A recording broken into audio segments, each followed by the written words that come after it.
Hello. Have a nice day. How are all of the students?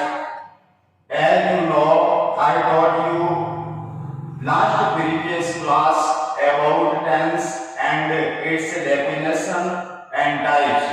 Today I am going to teach about tense and its sentence. If you did not subscribe this channel, then all of us to subscribe this channel.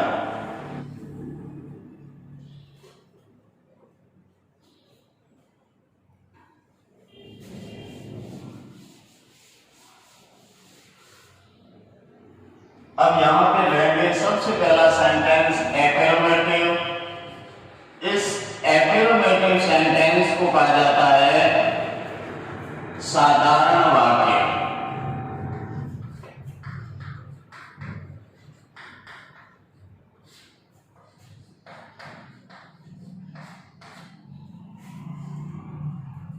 All of dear students, जैसे आप सब जानते हो कि कल आपको जो tense है, टेंस की डेफिनेशन क्या होती है, इसके कितने प्रकार होते हैं और उन प्रकारों की परिभाषा क्या होती है, और उसमें सबसे पहला प्रकार दिया था अपन ने प्रेजेंट इंडेफिनिट, और प्रेजेंट इंडेफिनिट की भी इंट्रोडक्शन देख ली थी। सेकंड नंबर पे फिर उसकी हेल्पिंग वर्ब के बाद में मेन वर्ब के बारे में अध्ययन कर लिया था। आज अपन जो इसके कितने सेंटेंस है उन सेंटेंस का अध्ययन करेंगे और उन सेंटेंस का पैटर्न बनाते हुए हिंदी की अधिकतर जो सेंटेंस है उन सेंटेंस को इंग्लिश के अंदर ट्रांसलेट करेंगे। तो अब यहाँ पे सबसे पहला सेंटेंस लिया है एफर्मेटिव, इसको हिंदी में कहते हैं साधारण। अब यहाँ पे आपको इस एफर्मेटिव सेंटेंस यानी साधारण वाक्य के बारे में थोड़ा सा पता होना चाहिए। तो इसमें जो है एक नहीं शब्द जो है वो हिंदी में नहीं दिया हुआ होगा और न ही प्रश्न पूछा जाएगा, केवल एक साधारण वाक्य होगा तो वो एफर्मेटिव हो जाएगा। अब कोई भी एफर्मेटिव सेंटेंस होगा, उस एफर्मेटिव सेंटेंस को एक पैटर्न के अकॉर्डिंग चेंज किया जाएगा। तो सबसे पहले इसका पैटर्न बनाएंगे और जब पैटर्न बनाएंगे, जब पैटर्न बनाया जाएगा उसमें आपको तीन चीजें अच्छी तरह से पता होनी चाहिए। सबसे पहले हेल्पिंग वर्ब के बारे में नॉलेज होनी चाहिए, सेकंड नंबर पे मेन वर्ब के बारे में, और थर्ड नंबर पे इंट्रोडक्शन के बारे में पता होना चाहिए। तो यहाँ पे इस टेंस की जो हेल्पिंग वर्ब कल देखी थी डू या डज। अब डू का आपको प्लूरल के साथ उपयोग करना है, डज का सिंगुलर सब्जेक्ट के साथ उपयोग करना, और मेन वर्ब की यहाँ पे फर्स्ट फॉर्म का यूज किया जाता है। अब सबसे जो पहला सेंटेंस है, इस पहले सेंटेंस का पैटर्न लेंगे और इस पैटर्न के अकॉर्डिंग किसी भी हिंदी के सेंटेंस को इंग्लिश में ट्रांसलेट किया जाएगा। अब इसका यहाँ पे पैटर्न हो जाएगा। पैटर्न में सबसे पहले कोई भी टेंस का एफर्मेटिव जो सेंटेंस होगा तो एफर्मेटिव के सेंटेंस में सबसे पहले आपको सब्जेक्ट लेना है। तो यहाँ पे आ जाएगा सबसे पहले सब्जेक्ट, और इस सब्जेक्ट की बाद में इस एफर्मेटिव सेंटेंस के अंदर एक आपको विशेष रूप से ध्यान रखना है कि एफर्मेटिव सेंटेंस में कोई किसी प्रकार की हेल्पिंग वर्ब का यूज नहीं किया जाता। तो हेल्पिंग वर्ब यहाँ सब्जेक्ट के पास में लेनी नहीं है। मेन वर्ब की फर्स्ट फॉर्म और मेन वर्ब की फर्स्ट फॉर्म के साथ एस या ईएस का यूज करना है, और ये केवल मेन वर्ब के पीछे एस या ईएस का यूज केवल सिंगुलर सब्जेक्ट हो तभी वहां पे मेन वर्ब के पीछे एस या ईएस का यूज करना है। प्लूरल सब्जेक्ट होता है तो वहां पे केवल मेन वर्ब की फर्स्ट फॉर्म लगाई जाती है। तो ये मेन वर्ब की फर्स्ट फॉर्म प्लस एस या ईएस का यूज हो गया। इसके बाद में ऑब्जेक्ट, और ऑब्जेक्ट की बाद में फिर अदर वर्ड आ जाएंगे जिसको अन्य शब्द कहते हैं, और सबसे लास्ट में फुल स्टॉप लगा लेना। तो ये एफर्मेटिव कोई भी सिंगुलर सब्जेक्ट के सेंटेंस को इस पैटर्न के अकॉर्डिंग चेंज किया जाएगा। अब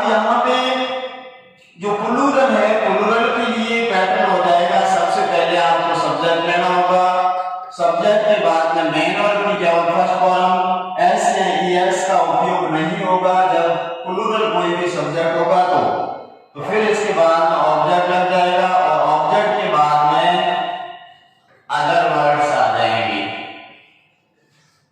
अदर वर्ड्स के बाद में फुल स्टॉप हो जाएगा।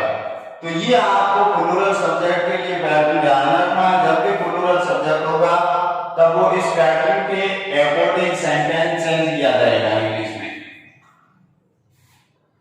अब यहाँ पे आपको एक ये चीज भी ध्यान होनी चाहिए कि मेन वर्ब के पीछे एस या ईएस किस कंडीशन में कैसे किस प्रकार से लगाया जाता है, एस या ईएस। तो अब कहीं पे भी मेन वर्ब के लास्ट में जब S H C H O X, यदि इनमें से कोई भी वर्ब के लास्ट में लेफ्ट होता है तो डायरेक्ट उसके पीछे ES ऐड कर दिया जाएगा। जब भी किसी भी वर्ब के लास्ट में SS, SH, CH, OX होता है तो उस वर्ब के लास्ट में ES ऐड कर दिया जाता है। और यदि इनमें से कोई भी वर्ब के लास्ट में कोई भी अक्षर इनमें से नहीं होता है तो वहां पे आपको डायरेक्ट S जोड़ देना। तो ये इस प्रकार से S या ES ऐड करने के जो रूल है ये रूल हो जाएंगे और S या ES का आपको उपयोग मेन वर्ब के पीछे करना है जब सिंगुलर सब्जेक्ट होता है तब। अब यहाँ पे हिंदी के जो एग्जाम्पल है वो लेंगे और उनको इंग्लिश के अंदर चेंज करेंगे। अब यहाँ पे जैसे सबसे पहला एग्जाम्पल, राम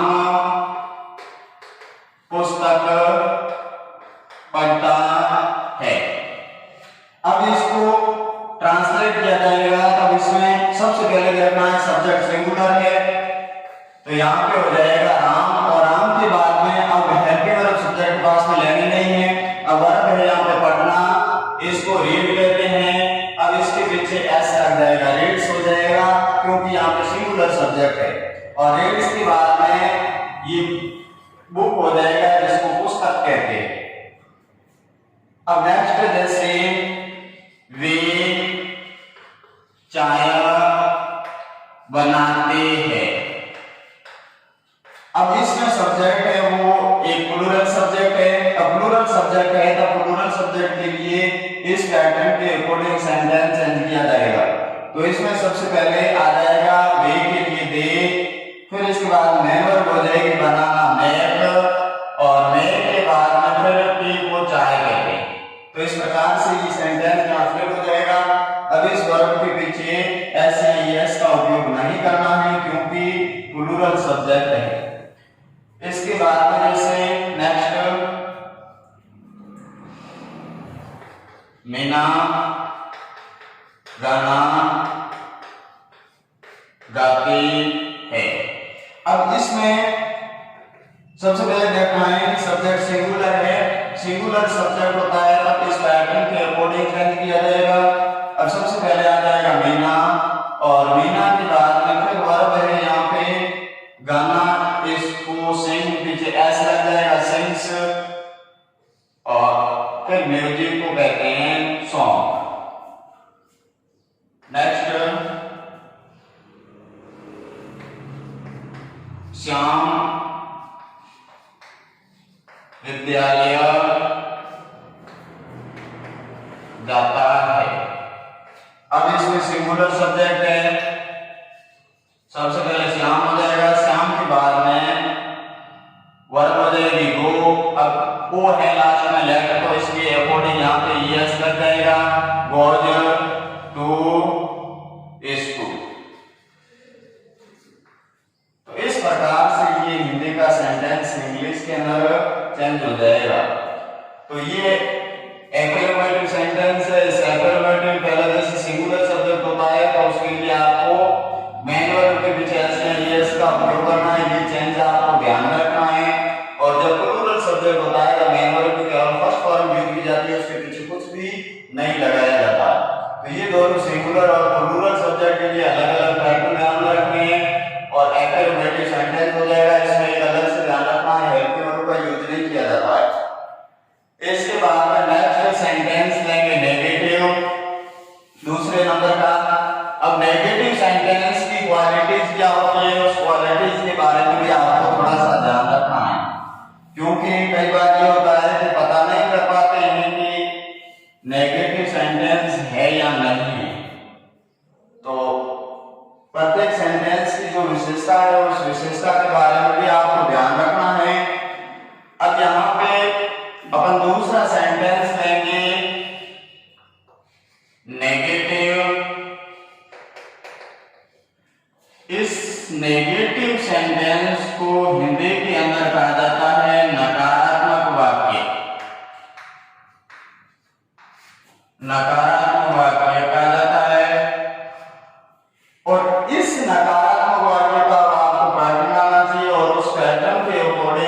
चेंज करना है।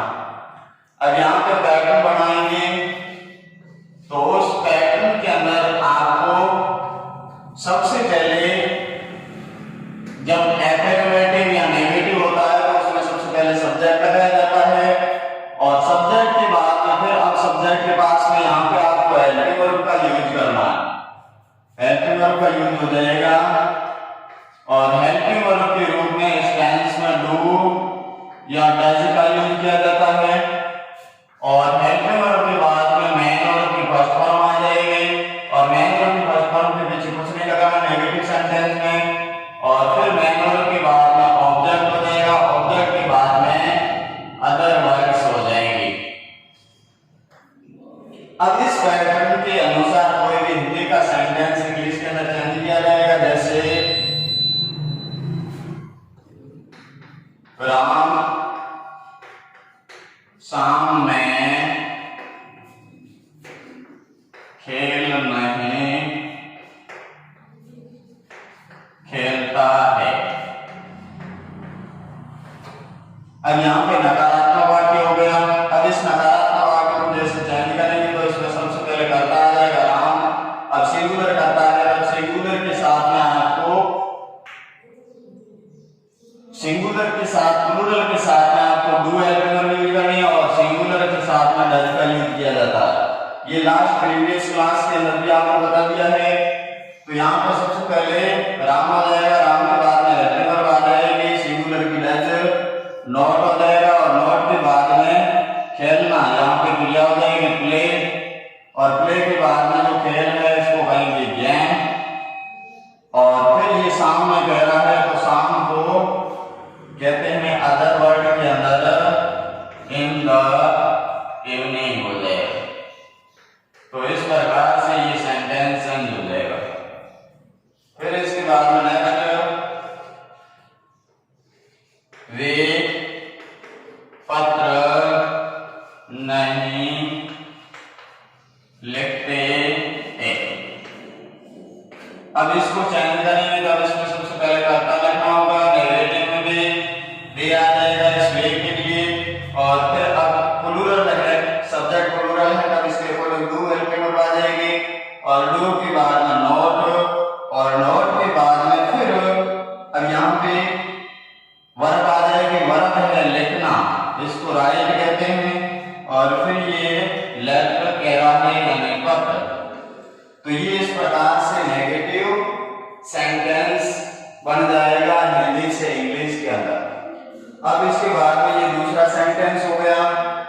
अब अपन नेक्स्ट जो अगला इंट्रोगेटिव और इंट्रोगेटिव की बात में होता है इंट्रोगेटिव नेगेटिव, तो इनके बारे में अध्ययन करेंगे।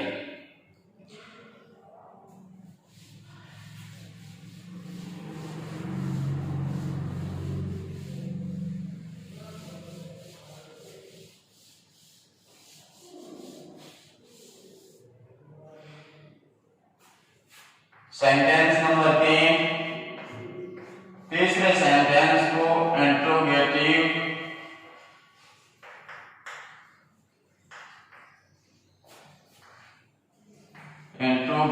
सेंटेंस जिसको हिंदी में कहा जाता है प्रश्नवाचक वाक्य। अब जो कोई भी प्रश्नवाचक वाक्य होंगे तब उनकी वहां पर क्वालिटी होगी कि आपको क्वेश्चन पूछा जाएगा। अब क्वेश्चन में यानी वहां पे एक कोई भी किसी भी WH वर्ड से रिलेटेड आपको एक प्रश्न पूछा जाएगा और उस प्रश्नवाचक शब्द के लिए आपको सबसे पहले जो एक WH वर्ड है उनको शो करना है सबसे पहले। तो अब यहाँ पे अपन इसका पैटर्न लेते हैं। अब पैटर्न के रूप में आपको यहाँ पे लेना है सबसे पहले WH वर्ड या हेल्पिंग वर्ड। थोड़ा सा आपको ये भी ध्यान रखना है कि इंट्रोगेटिव सेंटेंस दो प्रकार के होते हैं, इसलिए अपन पैटर्न में WH वर्ड या हेल्पिंग वर्ड का यूज करते हैं। तो एक तो होता है WH वर्ड से स्टार्ट होने वाला, एक होता है हेल्पिंग वर्ड से शुरू होने वाला।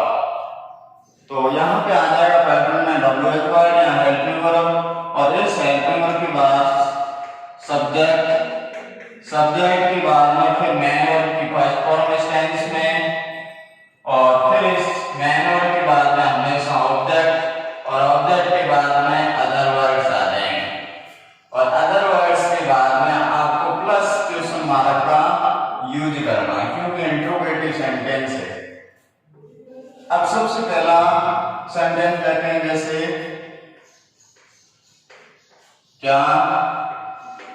तुम बाजार जाते हो। अब यहाँ पे इसको चेंज करते वक्त एक आपको थोड़ा सा ध्यान रखना है कि जब भी कोई भी प्रश्नवाचक शब्द होता है, सबसे शुरुआत में होता है, तो वहां पे उसके लिए केवल हेल्पिंग वर्ब का यूज किया जाता है। तो यहाँ पे केवल हेल्पिंग वर्ब का यूज होगा, इसलिए डब्ल्यू वर्ड नहीं लगाया जाएगा। तो अब करता है बहुवचन है तुम, तो इस यू के अनुसार यहाँ पे स्टार्ट में डू हेल्पिंग वर्ब आ जाएगी और डू हेल्पिंग वर्ब के बाद में फिर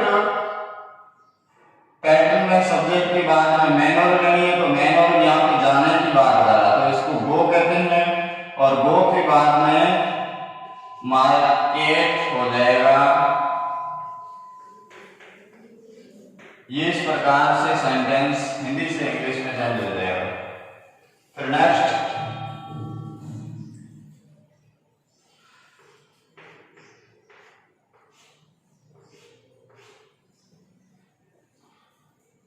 राम कब अपना गृह कार्य करता है।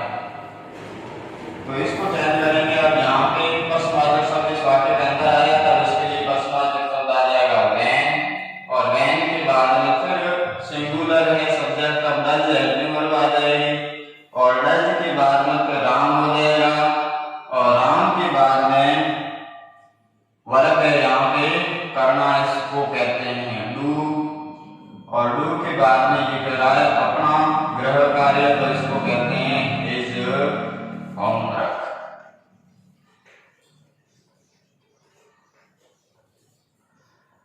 लास्ट में क्वेश्चन मार्क आ जाएगा। तो इस प्रकार से कोई भी इंट्रोगेटिव सेंटेंस हिंदी से इंग्लिश के अंदर इस पैटर्न को ध्यान में रखते हुए इंग्लिश में चेंज करना।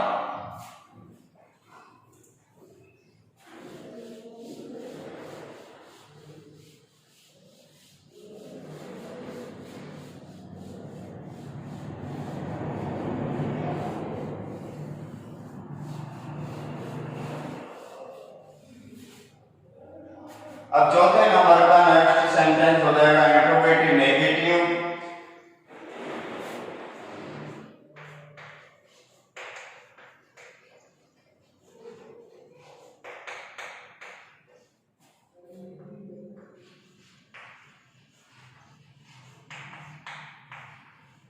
इंट्रोगेटिव नेगेटिव सेंटेंस, इसको हिंदी में कहा जाता है प्रश्नवाचक नकारात्मक वाक्य। अब कोई भी प्रश्नवाचक नकारात्मक वाक्य होगा, तब उस प्रश्नवाचक नकारात्मक को उसके पैटर्न के अकॉर्डिंग चेंज किया जाएगा। तब पैटर्न आना चाहिए। पैटर्न में सबसे पहले WH वर्ड या हेल्पिंग वर्ब लेनी है और फिर इस हेल्पिंग वर्ब के बाद सब्जेक्ट और सब्जेक्ट के बाद में फिर आपको नेगेटिव है तो इस नेगेटिव के लिए नॉट लाना है और नॉट के बाद में फिर आ जाएगी मैन वर्ब की फर्स्ट फॉर्म और मैन वर्ब की फर्स्ट फॉर्म के बाद ऑब्जेक्ट हो जाएगा। ऑब्जेक्ट के बाद में अदर वर्ड्स हो जाएंगे और अदर वर्ड्स के बाद में इंट्रोगेटिव के लिए वहां पे क्वेश्चन मार्क लगाना। अब जैसे हिंदी में सेंटेंस करते हैं,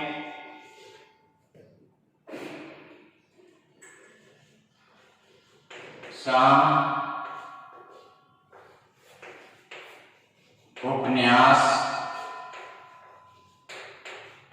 क्यों नहीं लिखता है। अब इसमें सबसे पहले WH वर्ड वाई आ जाएगा। अब सिंगुलर है तब इसके अकॉर्डिंग हेल्पिंग वर्ड डज आ जाएगी। डज के बाद में श्याम हो जाएगा करता। नोट, नोट के बाद में वर्ब यहाँ पे राइट लिखना, तो राइट। और अब यहाँ ऑब्जेक्ट है, इसको कहते हैं उपन्यास को नॉवेल। तो यहाँ हो जाएगा 90। इस प्रकार से इंट्रोगेटिव नेगेटिव सेंटेंस इंग्लिश में चेंज होगा। फिर